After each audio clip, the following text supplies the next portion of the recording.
À voix égale, podcast de la classe de première du groupe scolaire Les Lauréats.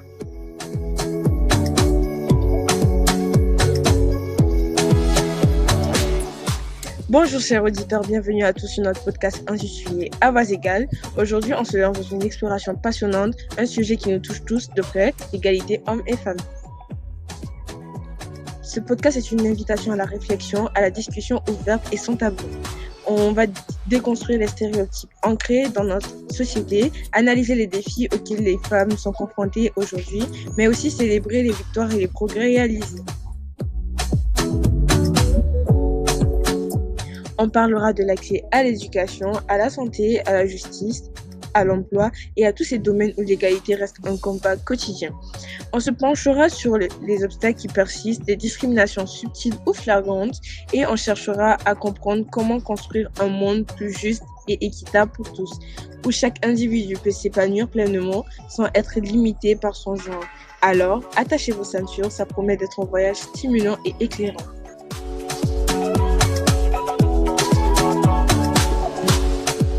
Bonjour à tous.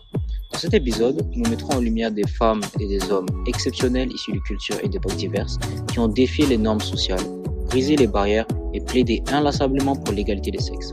Ces défenseurs des droits des femmes nous rappellent que le courage, la persévérance et la passion peuvent non seulement changer des vies, mais aussi façonner l'avenir. Aujourd'hui, plongeons dans l'histoire et rendons hommage à ces voix puissantes qui ont ouvert la voie à un monde plus juste et équitable. Alors installez-vous, écoutez et laissez-vous inspirer par leur héritage extraordinaire. Bonne écoute. En effet, Thomas Sankara a été un grand défenseur des droits de la femme. Il a mis en place plusieurs réformes pour l'émancipation féminine. Nous avons par exemple l'interdiction de l'excision et du mariage forcé pour les femmes, ce qui était une pratique courante il y a moins de 50 années auparavant. De nos jours, la voix de Thomas Sankara traverse la frontière continentale en encourageant encore l'émancipation féminine à travers le monde. Il a déclaré dans ses discours que la libération des femmes était une condition essentielle pour une véritable révolution. Il militait pour briser les stéréotypes de genre. Sous son leadership, des politiques ont été mises en place pour encourager la scolarisation des jeunes filles, leur donnant accès à des droits, à des opportunités égales. Il a encouragé et a permis aux femmes de rejoindre l'armée et d'occuper des postes importants dans l'économie et dans l'administration. Il a institué ces journées pour sensibiliser à la condition des femmes et mobiliser les efforts pour les empowerment. Dans ses discours, il proclamait que la lutte pour la libération des femmes va de pair avec la lutte pour toutes les formes d'oppression, plaçant ainsi l'égalité des sexes au cœur de sa vision révolutionnaire. Si Thomas Sankara a posé les bases d'un féminisme révolutionnaire en Afrique, Chimamanda Ngozi Adichie en prolonge le combat à travers la littérature et les discours, déconstruisant les stéréotypes pour faire de l'égalité une évidence. Si vous ne connaissez pas encore Chimamanda Ngozi Adichie, sachez qu'elle est l'une des autrices les plus influentes de notre époque. Originaire du Nigeria, elle utilise la littérature et la parole publique pour dénoncer les inégalités de genre. Son engagement féministe a pris une dimension mondiale grâce à un texte clé. Nous sommes tous des féministes. Ce texte issu d'une conférence donnée en 2012 est un appel puissant à l'égalité entre les sexes.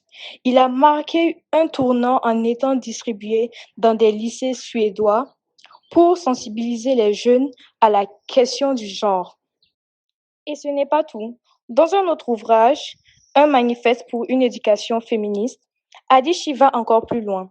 Elle y propose 15 conseils pour élever les enfants dans une culture d'égalité, en insistant sur l'importance de l'autonomie des filles et de la remise en question des stéréotypes de genre. Mais ce qui rend son approche si percutante, c'est qu'elle défend un féminisme profondément ancré dans une réalité africaine. Trop souvent, on entend dire que le féminisme serait une idée occidentale, étrangère aux traditions africaines. Chimamanda Ngozi Adichie s'oppose à cette vision. Elle montre que les inégalités de genre existent partout et qu'il est essentiel d'adapter la lutte féministe aux contextes locaux sans pour autant la rejeter. Elle invite les femmes africaines à s'approprier le féminisme et à le modeler en fonction de leur propre expérience au lieu de le considérer comme une importation étrangère. Le message d'Adichie dépasse largement les cercles féministes et littéraires. Son essai Nous sommes tous des féministes a été repris dans une chanson de Beyoncé, Flawless. Imaginez l'impact. Des millions de personnes à travers le monde ont découvert ces idées grâce à un pop culture. Aujourd'hui, Chimamanda Ngozi Adichie continue de prendre la parole dans les médias, lors de conférences et à travers ses romans. Elle est une voix puissante qui nous rappelle que le féminisme n'est pas un combat d'élite, mais un enjeu universel. Alors, si vous ne l'avez pas encore fait, je vous encourage à découvrir ses livres, à écouter ses discours et surtout à vous poser cette question essentielle. Comment, à notre niveau, pouvons-nous contribuer à un monde plus égalitaire? Afin d'approfondir les connaissances sur l'idée du féminisme, nous avons mené quelques interviews. Les voici. Bonjour. Selon vous, quel est le rôle des hommes dans la lutte pour l'égalité des sexes? Je crois que les hommes doivent participer activement à la lutte contre les inégalités, justement.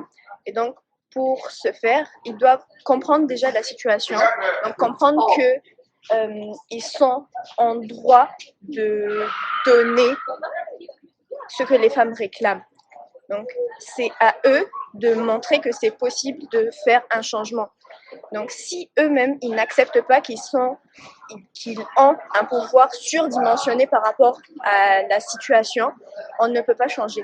Donc, c'est à eux d'abord d'accepter et de montrer que c'est possible de changer. Bonjour. Bonjour. Que pensez-vous du féminisme de nos jours?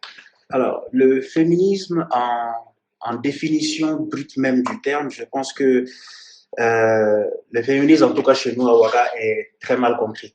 Je pense que beaucoup de gens se trompent de combat et confondent le féminisme à plutôt une sorte c'est un combat d'égalité qui dépasse même en fait les bases sur lesquelles le féminisme repose. En réalité, le féminisme pour moi, c'est de reconnaître les droits de la femme au même titre que les hommes, c'est-à-dire dans le travail, dans les milieux professionnels et autres. Mais de nos jours, ça a pris un engagement, j'ai envie de dire, utopique, dans le sens où les femmes revendiquent certaines choses, ou veulent revendiquer certaines choses qui vont au-delà des bases du féminisme en réalité. Donc pour moi, ces personnes-là se trompent de combat, dans le sens où l'homme et la femme sont censés être égaux dans le but du combat, dans le travail, en termes de salaire et autres. Voilà. Mais aujourd'hui, c'est tellement, j'ai envie de dire, perverti que ça en perd tout son sens et pour moi, ça perd également toute sa valeur. En conclusion de ce podcast sur les figures engagées pour les droits des femmes, il est clair que des personnalités comme Thomas Sankara et Chimamanda Ngozi Adichie ont marqué l'histoire. En conclusion de ce podcast sur les figures engagées pour les droits des femmes, il est clair que des personnalités comme Thomas Sankara et Chimamanda Ngozi Adichie ont marqué l'histoire par leur engagement.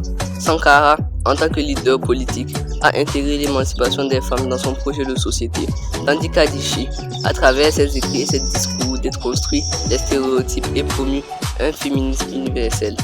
Leur combat, bien que dans des contextes différents, souligne une vérité fondamentale.